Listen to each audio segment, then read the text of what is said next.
दुनिया जी हिकु टीम आई जे विज़िट कयो अची सिंध जा मुख़्तलिफ़ त हैरत में पइजी विया त 5 क्लास हिकिड़े उस्ताद हिकिड़े क्लास में हिन खां नंढो क्लास में कीअं था पढ़नि कीअं एॾा ॿार चूज़ रहनि था थी इहो वॾो कमाल उन्हनि खे हैरत में नज़र हिकु शइ जेका उन्हनि पंहिंजी सर्वे रिपोर्ट में लिखी हिन क़िस्म जी शइ सिंध में नज़र आई ऐं कंहिं ॼाए जो चवणु आहे त कंहिं क़ौम खे तबाह करिणो आहे त उनजी तइलीम ऐं उनजी सिहत घुरे ऐं असांखे शुरू खां उबती तइलीम ॾिनी वञे थी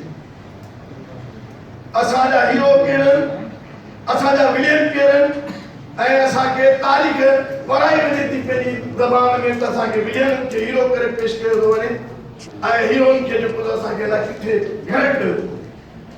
ऐं जॾहिं असां पंहिंजे हीरोज़ खे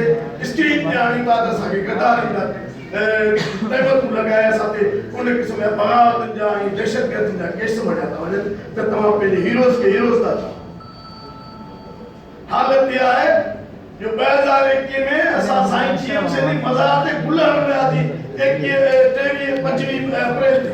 फ़क़ति गुल हणण वियासीं उन ॾींहुं रमज़ान ऐं कोविड जे करे असां वसी जो जलसो न कयो ऐं असांजी क़यादत जा कई मुखियादार पार्टी जो chairman senior wise chairman general secretary उन दहशतगर्द ऐं उन बग़ावत जी एफआईआर मूंखे जवाबदारी तो इहो कयोसीं त असां पंहिंजे रहबर जी उन अज़ीम इंसान